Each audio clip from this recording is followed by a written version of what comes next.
Major Jack Cooper had seen a lot of strange things during his 15 years as a Force Recon Marine, but watching a four-armed alien ambassador laugh at the Geneva Convention was definitely a new one. He maintained his professional stance near the entrance of the United Nations General Assembly, while internally cataloging every dismissive gesture and condescending smirk from the Scytheri delegation. The massive view screens behind the alien ambassador showed their warships, sleek, mile-long behemoths that currently cast shadows over every major city on Earth. They had arrived 3 days ago, their fleet appearing just beyond Mars' orbit in a display of technological superiority that had sent the world's government scrambling. Your species, Ambassador Exkittle's translator, produced a voice that somehow managed to sound both crystalline and contemptuous, has fought 37 significant conflicts in the past century alone. Yet in each one, you handicapped yourselves with arbitrary restrictions. The ambassador's upper arms spread wide while his lower set gestured at the presentation showing the rules of war. No chemical weapons, no targeting of civilian infrastructure, no unrestricted submarine warfare. The list of what you refuse to do is longer than the list of what you will do. Cooper noticed the Chinese and Russian representatives exchanging glances.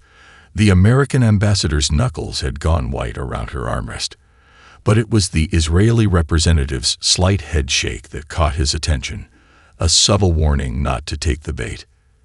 These rules, Exkittle continued, bringing up images of Earth's orbital defense grid, coupled with your laughably minimal space fortifications, demonstrate your species' fundamental weakness. The Scytheri Confederation has conquered 1,000 worlds. On each one, we offered the same choice we offer you now: immediate surrender and incorporation into our empire, or the ambassador let the threat hang.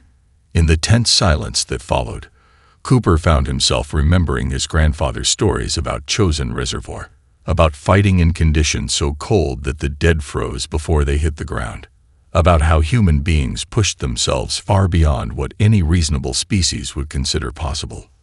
With all due respect, Ambassador, the UN Secretary General's voice carried a patience born from decades of diplomatic service. These conventions exist not because we are weak, but because we understand the true cost of unrestricted warfare. Understanding. Skittle's translator somehow managed to convey a sneer. Your orbital scans are primitive, but even they must show you that each of our ships carries enough firepower to level a continent. Yet you lecture us about understanding warfare. Cooper watched as the alien's upper right hand activated a holographic display. Images of Earth's military bases appeared, followed by population centers, power grids, and water treatment facilities. The message was clear. They had mapped every critical target on the planet. Our analysis suggests you would survive perhaps 3 days of actual combat. The ambassador's lower arms made a dismissive gesture that needed no translation. Your weapons are primitive. Your defenses are minimal. And most importantly, your rules make you predictable. You will not strike civilian targets.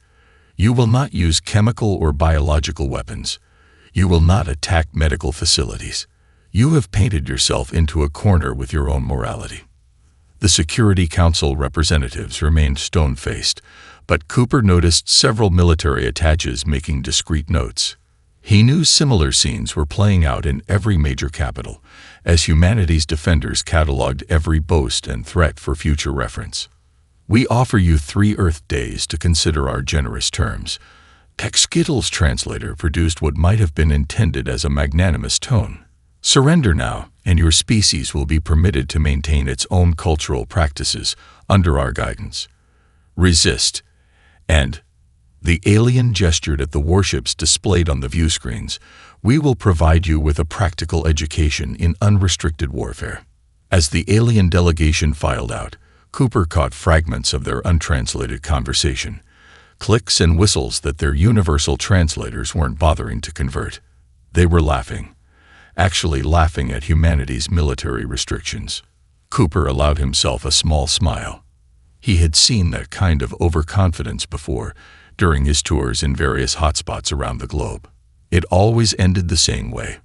with someone learning the hard way why humans had needed to write so many rules about what they weren't allowed to do in war. The UN's East River Bar had seen its share of historic moments, but Major Cooper doubted it had ever hosted a group quite like this before. 3 Scytheri diplomats occupied a corner booth, their 4 arms making elaborate gestures as they celebrated what they assumed was their impending victory. Their crystalline drinks glowed with an inner light that matched their smug expressions. Cooper lifted his glass of bourbon. Blanton's, straight, no ice, and made his way over. The aliens' personal shields had been disabled as a show of diplomatic trust, which meant he could finally get close enough for a proper conversation. "Gentlemen," he said, inclining his glass toward them. "Mind if I join you?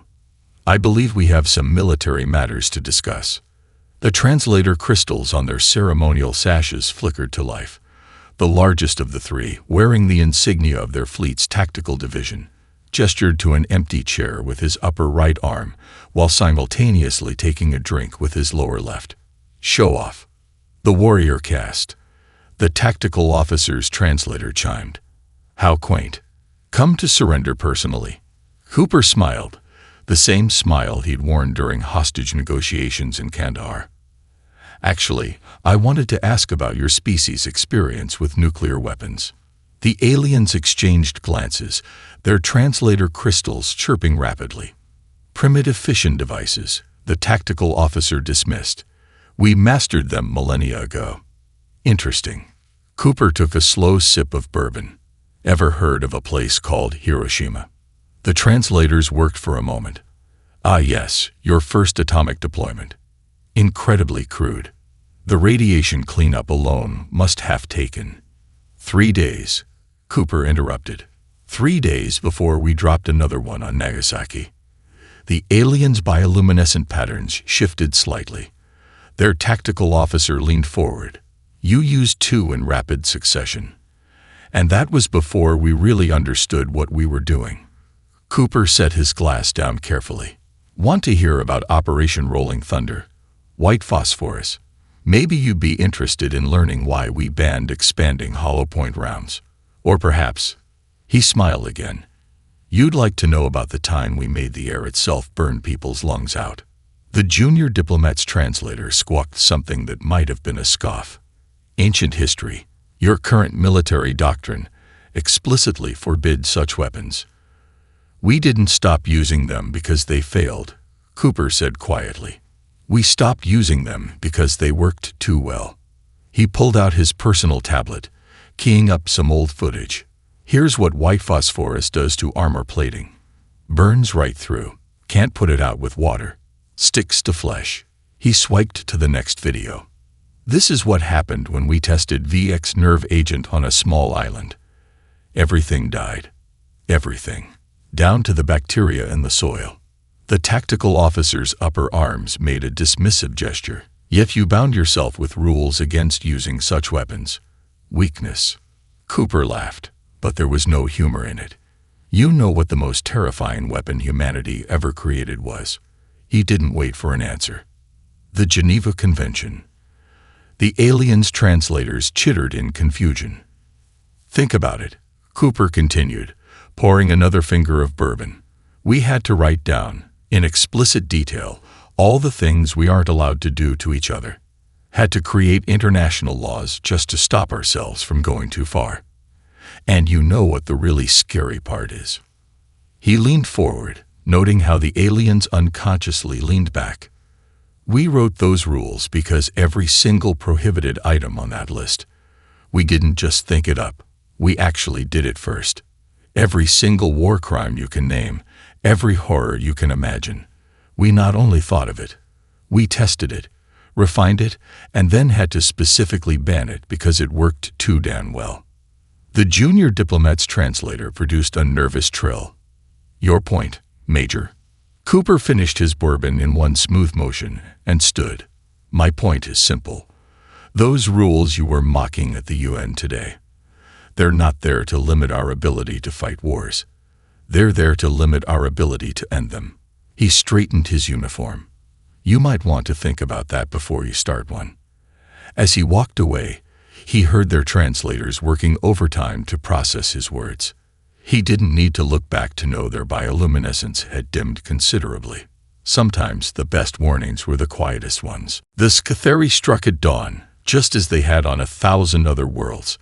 Their first salvos targeted hospitals in major cities, a tactic that had never failed to demoralize their previous conquests. The massive warships hung low over urban centers, their weapons precisely targeting medical facilities with surgical accuracy. Major Cooper watched from the Pentagon's command center as the casualty reports began flooding in. Children's Hospital of Philadelphia, Mayo Clinic, Johns Hopkins, Mass General. Each strike calculated to break humanity's will to fight. "Sir," a young lieutenant called out, her voice steady despite the horror unfolding on the screens. "They're targeting schools now. Elementary schools." Cooper's jaw tightened as he watched the footage. The aliens were being methodical, following their standard conquest protocol. They expected panic. They expected chaos. They expected immediate surrender negotiations. They didn't expect laughter. It started as a low chuckle from the Russian military liaison, then spread across the command center. Even the usually stoic British representative cracked a grim smile. The Scatheri had just made the one mistake that would unite every nation on Earth. "Send the message," Cooper ordered, his voice carrying across the suddenly quiet room.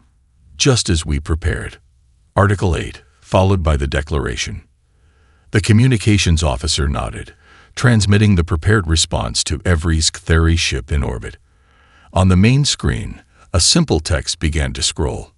Article 8 of the Rome Statute of the International Criminal Court defines war crimes as, including but not limited to, willfully causing great suffering or serious injury to body or health, extensive destruction and appropriation of property not justified by military necessity and carried out unlawfully and wantonly, intentionally directing attacks against civilian objects, specifically buildings dedicated to religion, education, art, science, or charitable purposes, historic monuments, hospitals.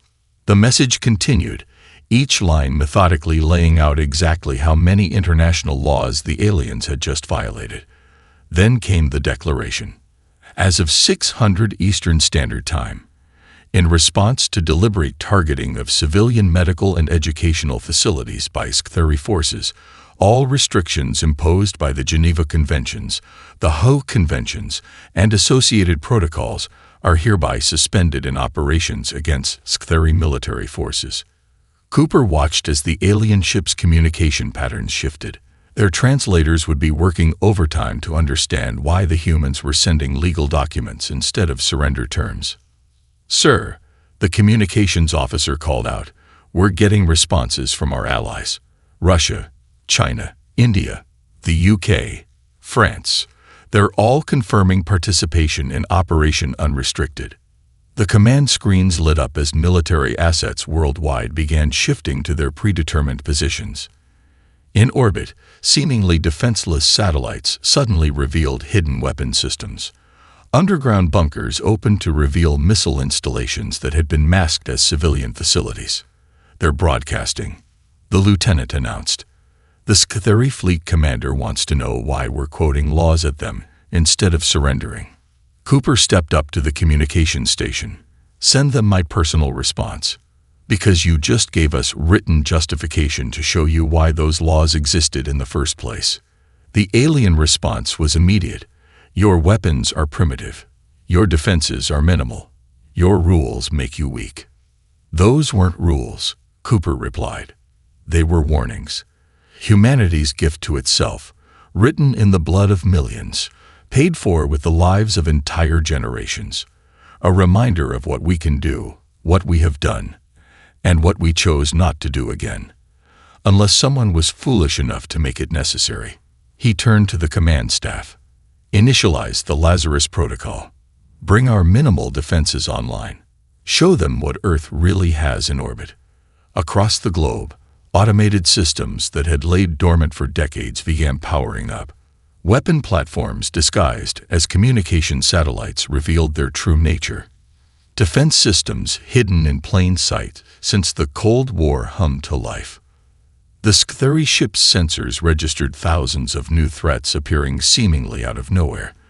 Their tactical officers watched in growing horror as Earth's true military capabilities emerged from carefully crafted camouflage. "Send them one final message," Cooper ordered, watching as the aliens' formation began to waver. "Welcome to unrestricted warfare. You might want to check your translation of that term. It doesn't mean what you think it means." The first sign that something had gone terribly wrong came from a farming village outside Belgrade. The Sc-30 ground forces had established a forward operating base, their 4 armed troops confidently patrolling the seemingly abandoned streets. Their sensors showed no human military presence within 50 kilometers. They hadn't counted on Mikhail Petrovic and his tractor. The elderly farmer waited until their guard rotation, then simply drove up to their most advanced scout walker. The aliens watched, amused, as he attached a heavy chain to their walker's leg. Their amusement turned to confusion when his ancient tractor didn't just pull the chain. It yanked the 15-ton war machine off its feet with suspicious ease.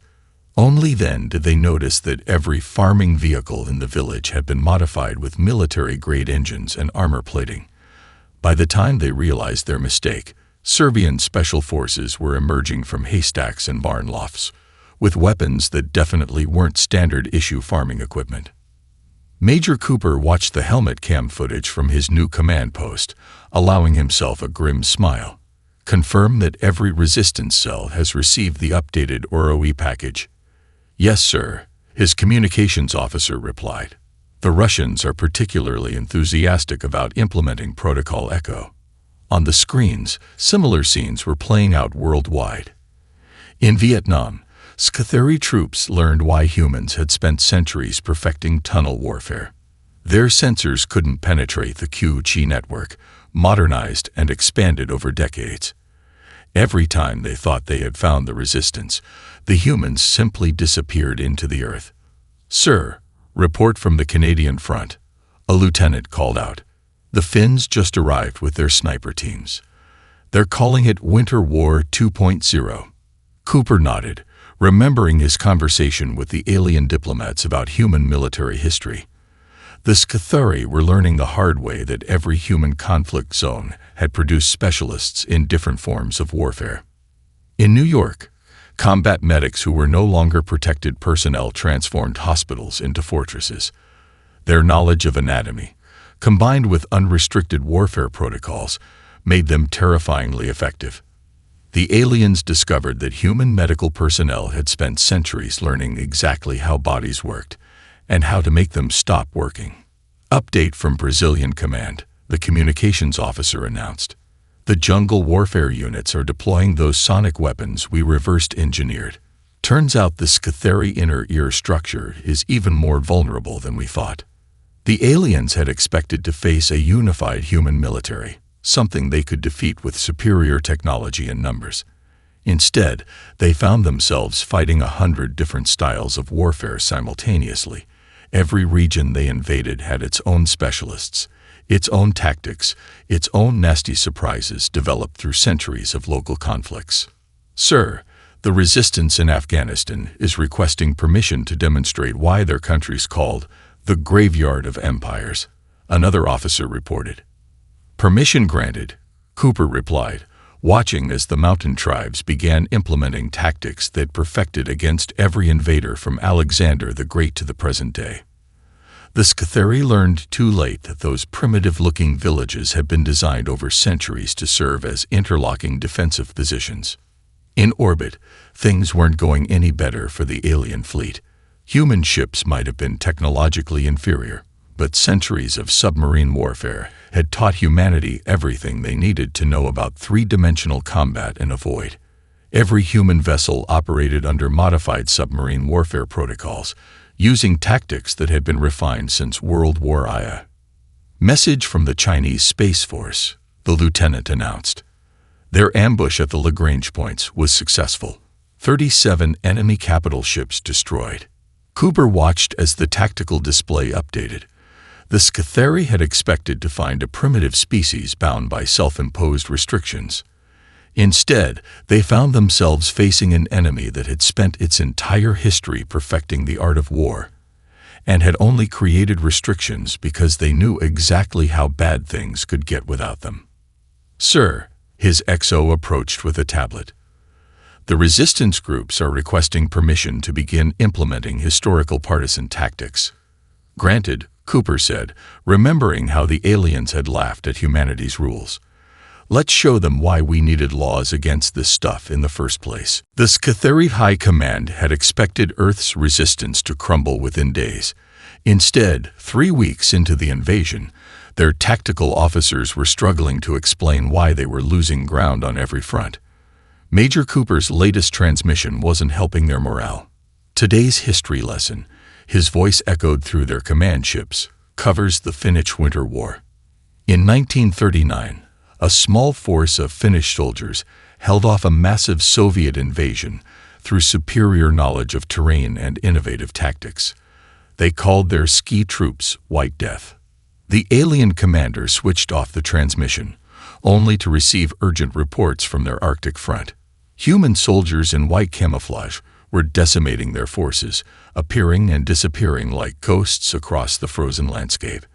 Their thermal imaging proved useless against suits designed to mask heat signatures, technology perfected over decades of cold weather warfare. "Sir," his tactical officer's translator chimed with barely contained panic, "the humans are adapting faster than predicted. They're not just using their own tactics, they're modifying our technology against us." In the burning ruins of Sao Paulo, Scatheri troops learned this lesson the hard way. Brazilian special forces had captured one of their sonic weapons, reversed its engineering, and discovered that the aliens' enhanced hearing made them exceptionally vulnerable to their own technology. The screams of their troops echoed through the city as human soldiers deployed modified versions of the weapons, calibrated specifically to Scatheri physiology. Major Cooper watched the battlefield reports from his mobile command center, now hidden deep in the Rocky Mountains. Status on Operation Looking Glass. "Success, sir," his intelligence officer reported. "Chinese hackers have fully mapped their neural network. Turns out their universal translators gave us a backdoor into their entire communication system. We're feeding them false intel through their own channels." The Scatheri discovered that humanity's experience with electronic warfare went far beyond mere signal jamming. Every time their ships transmitted, human cyber warfare units were waiting. Centuries of espionage and counterintelligence had prepared humanity for this moment. "Update from the Indian Ocean Theater," another officer called out. "The combined fleet is implementing those World War II submarine tactics. 3 more alien capital ships confirmed destroyed." Cooper nodded, remembering his grandfather's stories about the silent service. Human submarines had been practicing hide-and-seek warfare for over a century. Now those same tactics, refined through generations, were proving devastatingly effective in space. The aliens' frustration reached new heights when they realized every human conflict zone was becoming a testing ground for previously restricted weapons and tactics. Their attempt to capture Moscow led them into a maze of metro tunnels, where Russian forces demonstrated why they'd spent decades preparing their subway system for warfare. "Sir," his communications officer interrupted, "you need to see this. The Israelis just deployed their new electronic warfare suite. They're turning the aliens' neural networks against them." On the main screen, Scatheri troops stumbled in confusion as their combat neural interfaces received contradicting commands. Decades of experience defending against cyber attacks had given humanity insights into neural warfare that the aliens had never considered. "Message from General Zhao," another officer reported. "The Chinese underground facilities in the Gobi Desert are fully operational. Their quantum entanglement communicators are immune to alien interception." Cooper allowed himself a small smile. The Scatheri had assumed Earth's apparent lack of advanced technology meant they were primitive. They never considered that humans might have developed their technology in different directions, focused on countering threats the aliens had never faced. "Sir, the European Union Space Force is requesting permission to demonstrate why we banned orbital kinetic weapons." "Granted," Cooper replied, watching as satellites that had masqueraded as debris for decades revealed their true nature. The aliens learned too late why humans had specifically forbidden the use of tungsten rods dropped from orbit. In his command center, Cooper prepared another transmission to the alien fleet. Today's lesson covers the concept of asymmetric warfare. Humanity didn't perfect these tactics because we were strong. We perfected them because we spent most of our history being the technologically inferior force. You just made us remember how to fight up. As if to emphasize his point, a farmer in Kansas used a modified crop duster to deploy an electromagnetic pulse weapon that crashed 3 alien shuttles. The Scathari were learning that on Earth, even the civilians were combat innovators. The Scathari fleet commander stared at the holographic display in disbelief. 6 weeks into what should have been a routine conquest, half his fleet was either destroyed or disabled. The remaining ships were receiving a transmission. Not a demand for their surrender, but what appeared to be a human historical documentary. Today's lesson. Major Cooper's voice carried the calm tone of a seasoned instructor. Covers the Dresden firebombing of 1945. Notice how the combination of high explosives and incendiary devices created a self-sustaining firestorm that consumed oxygen from the surrounding area. The transmission cut to live footage from Mumbai, where Indian forces had just demonstrated an updated version of the technique against a Scathari ground base.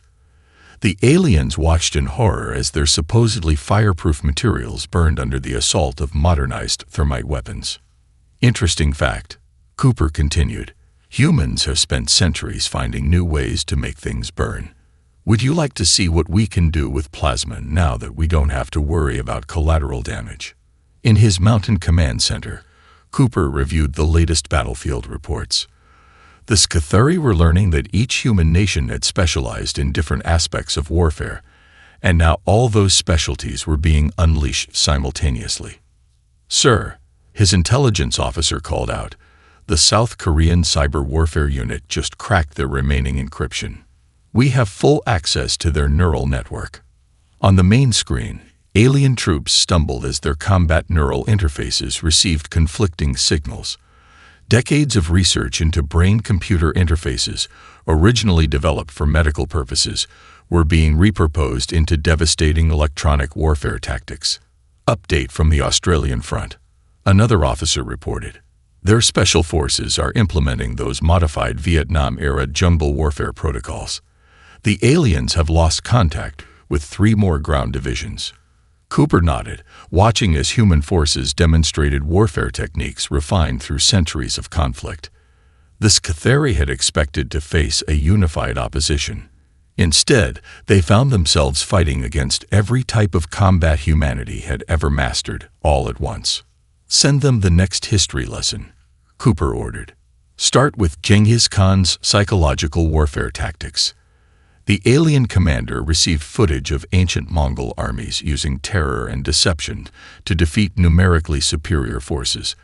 Before he could dismiss it as primitive history, his sensors detected massive human fleets appearing from supposedly empty sectors, decoy signatures, and sensor ghosts perfected through centuries of naval warfare. Fascinating, isn't it? Cooper's voice returned. We spent thousands of years figuring out how to trick each other's sensors, starting with simple campfires and working our way up to quantum entanglement decoys. Would you like to see what we can do with holographic warfare now? The aliens learned that human stealth technology had developed along completely different lines than their own. While the Scathari focused on physical invisibility, humans had perfected the art of hiding in plain sight. Every piece of orbital debris could be a weapon platform. Every civilian satellite could be a military asset.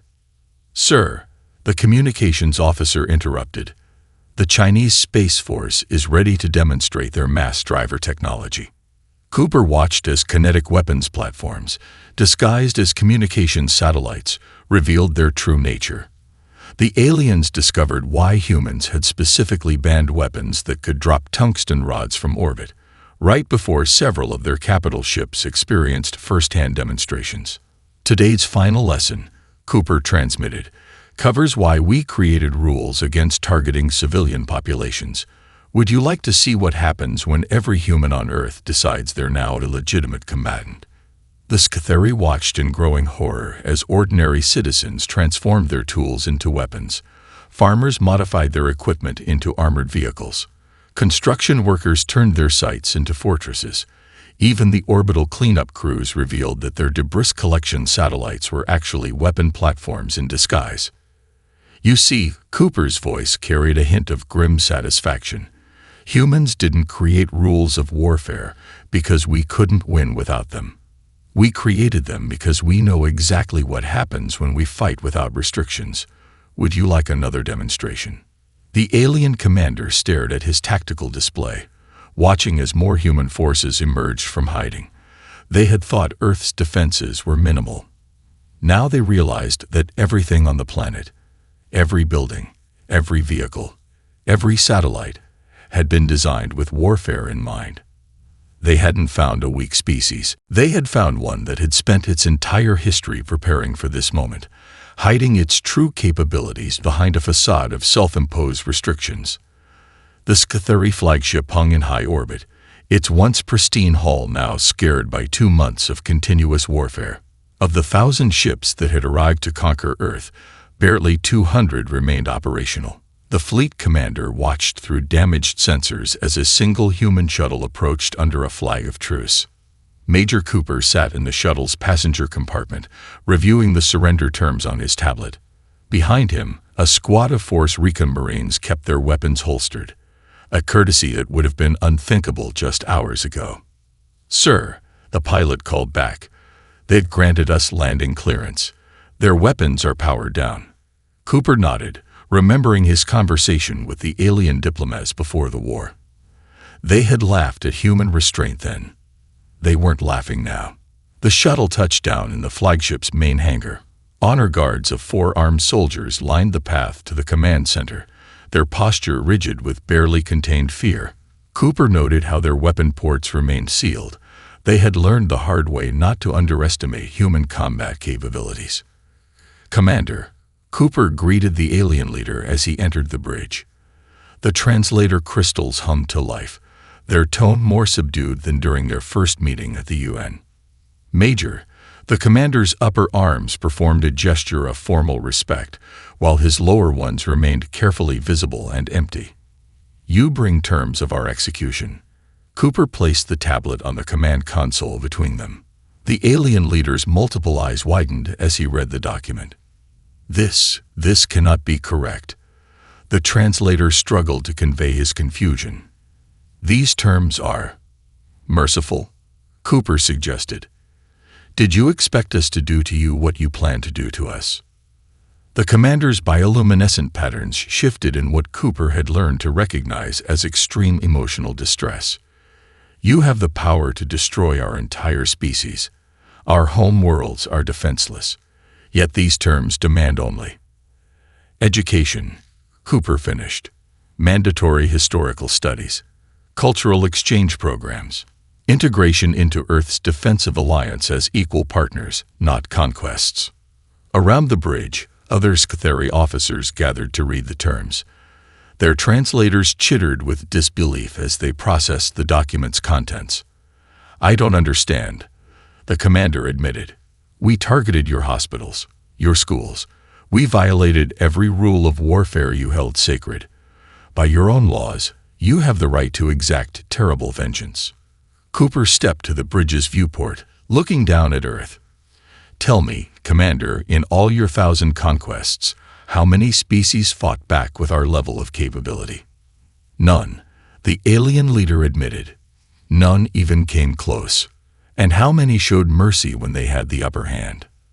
The commander's patterns dimmed. "None. We assumed. We thought mercy was weakness. That's the lesson we wanted you to learn." Cooper turned back to face him. "Humanity didn't create rules of warfare because we were weak. We created them because we were strong enough to understand the responsibility that comes with power." He gestured to the tablet. "These terms aren't just about ending this war. They're about preventing the next one. You'll learn why we hold back, why we choose restraint, Why the greatest victory isn't in how many enemies you can kill, but in how many you can turn into allies. The commander's upper hands moved to the tablet. And if we accept these terms, then you'll join us in defending civilization, Cooper replied. You'll learn why Earth's greatest weapon was never our guns or bombs or ships. It was our ability to turn enemies into friends, to learn from our mistakes, and to choose peace even when war would be easier. The alien leader looked around his bridge, at his officers, then back at the humans standing before him. We came to teach you the meaning of unrestricted warfare. Instead, Cooper smiled, we taught you the power of restricted peace. The terms are open for the next 24 hours. I suggest you read the history lessons included in the appendix. Pay special attention to the sections on the Marshall Plan and post-war reconstruction. As he turned to leave, the commander called out, Major, why offer mercy to those who showed none? Cooper paused at the doorway. Because that's the difference between being powerful and being strong. Anyone can destroy an enemy. It takes real strength to forge an ally. 5 years after the war, Major Cooper, now Ambassador Cooper, stood before the Galactic Security Council. The massive chamber, constructed in orbit above Earth, represented everything humanity had achieved since the Scytheri invasion. Representatives from 30 different species filled the seats, many of them former enemies now turned steadfast allies. The question before us today, Cooper began, his words automatically translated into 24 different languages, is whether humanity's military protocols should become the standard for galactic warfare. In the front row, the Scytheri delegation sat proudly. Their once conquering empire had transformed into one of Earth's strongest supporters, their military expertise now dedicated to defending civilized space. Their ambassador, wearing the formal sash of a peace negotiator, nodded encouragingly. Some of you, Cooper continued, have questioned why a species capable of such devastating warfare would choose to limit itself. You've seen our capabilities. You've studied our history. You know what we can do when pushed too far. The chamber's holographic displays showed footage from the war. Human forces emerging from hidden bunkers, civilian infrastructure transforming into military assets, centuries of combat experience unleashed simultaneously. But the real question isn't about our capability for violence. It's about our capacity for peace. Cooper gestured to the Scytheri delegation. Our former enemies now stand as our strongest allies, not because we defeated them, but because we showed them mercy when victory was absolute. A young Scytheri cadet, part of the first class to graduate from Earth's military academy, raised all 4 arms in the traditional gesture of inquiry. Ambassador Cooper, my studies show that humans were capable of unlimited warfare long before you created rules against it. Why establish restrictions that limit your tactical options? Cooper smiled, remembering asking similar questions during his own training. Tell me, cadet, what's the difference between a weapon and a tool? The cadet's translator hummed as he considered. Intent, function, purpose. Cooper corrected. A weapon exists to destroy. A tool exists to build. The same technology can be both. It depends on how you choose to use it. He gestured to the chamber around them. This station was built using technology we developed for warfare, now repurposed for peace. The displays shifted to show Earth's orbital defense network, now integrated with former Scytheri systems to protect multiple species worlds. What had once been weapon platforms now served as early warning systems and disaster response centers. Humanity didn't create the Geneva Conventions because we were weak, Cooper explained. We created them because we understood that true strength lies not in how much damage you can inflict, but in how much damage you choose not to inflict. The chamber fell silent as he continued. Every species here has the capability for unlimited warfare. The question isn't whether you can unleash that power, it's whether you have the wisdom not to. Another delegate raised an objection. But surely in facing extinction-level threats, we train for war, Cooper interrupted gently. Precisely so we don't have to wage it. We maintain our capabilities so that when diplomacy fails, when negotiations break down, we can defend civilization itself. He smiled. But we choose to limit those capabilities because we understand that civilization is worth defending only if we remain civilized while defending it. The Scytheri ambassador rose, his translator projecting clearly. 5 years ago, we thought humans were weak because they bound themselves with rules. We learned that they bound themselves with rules because they were strong enough to understand the responsibility that comes with power. Cooper nodded in acknowledgement. The greatest victory in human military history wasn't winning the war. It was turning it into a lesson that prevented future wars. That's why we're proposing these protocols, not to limit your species, but to challenge you to be better than your worst instincts. As the council moved to vote, Cooper watched the faces of the assembled delegates. Some showed understanding, others skepticism, but all shared a newfound respect for the species that had chosen to teach rather than destroy. Remember, he concluded, humanity's greatest weapon was never our ability to wage war. It was our ability to wage peace. We don't train soldiers to be killing machines. We train them to be the guardians of civilization itself. That's the real lesson Earth has to teach the stars.